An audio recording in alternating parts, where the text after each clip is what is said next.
You don't need to be a citizen of the United States to be aware of the stereotypes surrounding African Americans. Of course, the negative messages aren't exclusively aimed at African Americans, but the truth is, no one has suffered more than the Black and Indigenous people of color of the Americas. Media has long shown white people in a better light while making people of color, especially Black people, look less important and less capable. Only in recent years have things started to change, mainly because people of color have spoken up and protested against the unfair treatment. So one night while I'm doing research, I see something interesting. New Zealand's biggest media outlet, Stuff, had publicly apologized for being racist towards minority groups, especially to the Maori people, after their own journalists had investigated the extent of the racism and bigotry their organization had been guilty of historically and presently. So I began digging deeper, and I made a surprising discovery. The way New Zealanders talk about the Maori people is almost identical to the way Americans talk about African Americans. And when I say Americans, I mean Americans in general, not just white people.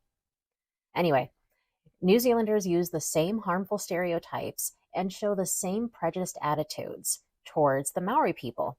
Even more concerning is that the numbers showing inequality, like their statistics, are very similar. The pattern doesn't just stop with New Zealand. I found the same thing happening to Aboriginal people in Australia and the First Nations people in Canada. In all these places, the majority or dominant group refers to the Indigenous people as lazy, dependent on government assistance, and violent, just to name a few examples. People use their statistics to criticize these groups and as evidence to back up the stereotypes and racist ideas, just like many people do with African Americans. But why is this important? We need to talk openly about these connections and admit to the damage that's been done. Only by taking responsibility for both past and current actions and helping others understand these issues can we work together to create a more equal world for everyone. Although conditions have improved in recent decades, as of today, the Indigenous people of these countries are still far from where they should be. In Hawaii, for example, Indigenous people continue to experience higher rates of poverty, incarceration, and lower educational achievement. The same is true in the United States mainland, New Zealand, Canada, and Australia, where Indigenous people still face higher rates of poverty, incarceration, and a lack of access to essential services and resources. Despite making up around 15% of the population in New Zealand, the Maori people are disproportionately represented at all stages of the criminal justice system. Specifically, Maori individuals account for 37% of those who are pursued by police, 45% of those who are convicted, and 52% of the prison population. Let me repeat, despite comprising only 15% of the entire population in New Zealand, the Maori people make up 52% of the prison population. Does that ring a bell? In Australia, the Aboriginals are not doing much better. Many Aboriginal communities suffer from high rates of poverty, poor health, and limited educational opportunities. Furthermore, the forced removal of Aboriginal children from their families, known as stolen generations, has had long-lasting impacts on the culture and family structures. Let's be clear, these statistics reflect systemic barriers, not inherent characteristics or traits. When researchers account for socioeconomic factors, access to resources, and general wealth, these disparities vanish. Think of it like a race, where some runners are forced to carry heavy weights. The results don't show differences in ability, but rather the impact of unfair conditions. Another concern is that the violence against these groups in these countries continues to rise. In the United States, for example, the violent crime rate against Indigenous people is nearly 4 times that of the national average. But in all of the countries I have mentioned here, the Black and Indigenous people of color struggle with higher rates of police brutality as well as increased violence against them. Ultimately, the hidden connection between the Black and Indigenous people of these countries is the effect that colonialism, imperialism, and white supremacy have had on their lives. Although the exact processes may have varied by country, the outcome has been more or less the same. We have different cultures, different countries and regions of the world, different races, yet they are all almost identical in their circumstances with strikingly similar challenges. This is not a coincidence. Let's take a look at the history of the Indigenous peoples of these countries. For centuries, the Indigenous people of these countries have had their land, rights, and autonomy taken away from them by settlers who have imposed their laws, their values, and government systems on the people. The result has been erasure of cultures, languages, and identities, leading to their marginalization and oppression. In Hawaii, much of the traditional culture, religious practices, and language have been lost due to the subjugation of the Hawaiians. The native spiritual life was replaced with Christian rituals, while schools were set up to teach English and Anglo culture. This has had a lasting legacy, leading to a sense of displacement, loss, and alienation among the indigenous people of Hawaii. In the United States mainland, Canada, and Australia, the process of assimilation has been seen in the creation of residential schools, which sought to strip indigenous children of their languages and identities by forcing them to adopt white or Anglo values and practices. The indigenous Maori people faced similar injustices, with treaties being ignored by the government and their land being confiscated. This resulted in a loss of cultural identity and economic opportunities. In more recent years, there has been a growing recognition of the importance of Maori culture and the need to address injustices. As I mentioned earlier, their largest media conglomerate, Stuff, acknowledged and publicly apologized for their historically racist coverage of the Maori people.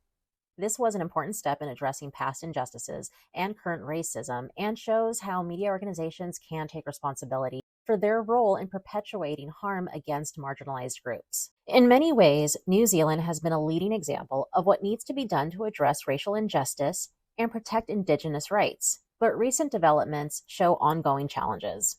For example, new legislation, like the Treaty Principles Bill, threatens to weaken protections for Maori rights and cultural heritage. This bill was introduced by the Libertarian Act New Zealand Party. Black and Indigenous people of color face higher rates of chronic diseases like diabetes, heart disease, and obesity, while experiencing reduced access to quality health care compared to white populations. Mental health disparities also affect these communities, with historical trauma and ongoing discrimination leading to increased rates of anxiety, depression, and PTSD. The COVID-19 pandemic further exposed these health inequities, as systemic barriers in healthcare access, housing, and employment led to disproportionate impacts on BIPOC communities. The COVID-19 pandemic further exposed these health inequities, as systemic barriers in healthcare access, housing, and employment led to disproportionate impacts on BIPOC communities. While some may blame factors like vitamin D deficiency and diet for the high mortality rates and chronic illnesses affecting BIPOC communities, the reality runs deeper. We see different groups of people who share similar histories of colonization, displacement, and violence, all facing strikingly similar circumstances today, from overrepresentation in the criminal justice system to underrepresentation in positions of power. Legal scholar and philosopher Ronald Dworkin wrote, "People who have been treated unequally must be treated unequally in order to be treated equally." According to his writings, the goal of equality is not to ensure that everyone has the exact same amount of resources, but rather to ensure that everyone has an equal opportunity to develop and pursue their own goals and aspirations. This may require treating some people differently than others in order to address past or present inequality. But the ultimate aim is to create a more just and equitable society for everyone. Think about African Americans, for example. Since they were freed from bondage, white Americans insisted that they had to help themselves. People who had come from generations of dehumanization were set free in a hostile environment that continued the tradition of oppression and violence against them for generations to come. Reparations were denied, and laws were enacted to impede their progress. Even the federal minimum wage, when passed, contained language that exempted the jobs that Black people primarily worked from participation in the federal minimum wage. And I'll just stop there for now. In all of these cases, acknowledging and addressing the historical injustices Black and Indigenous people face is where we start.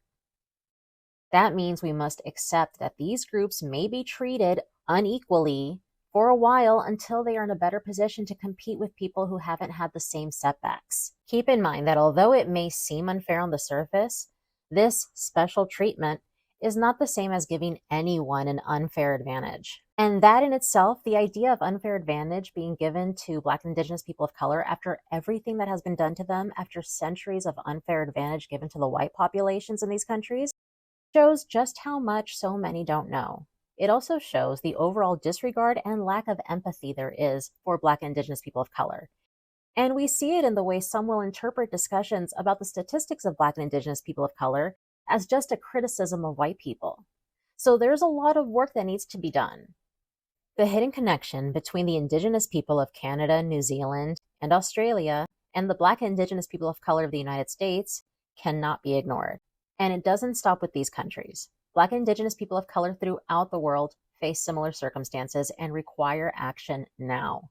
But another point I want to make and can't emphasize enough is that the way we talk about Black people and treat Black people in the United States, the same stereotypes and racist ideas and problems like police brutality and mass incarceration aren't exclusive to Black people in the United States. It shocked me to see the way people in New Zealand talk about the Maori and immigrants and the way Australians talk about the Aboriginals and their immigrants, because it was identical to what is said about Black people and other marginalized groups here at home.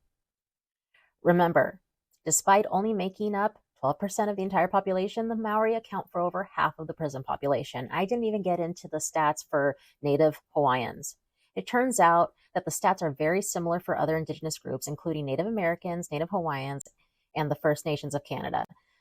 So the next time you hear people talk about Black crime statistics and their culture, remember this: different groups, different races, different cultures, different countries with the same problems. We have to act now. Change starts with awareness and action. Please share this video if you want to educate others on this topic.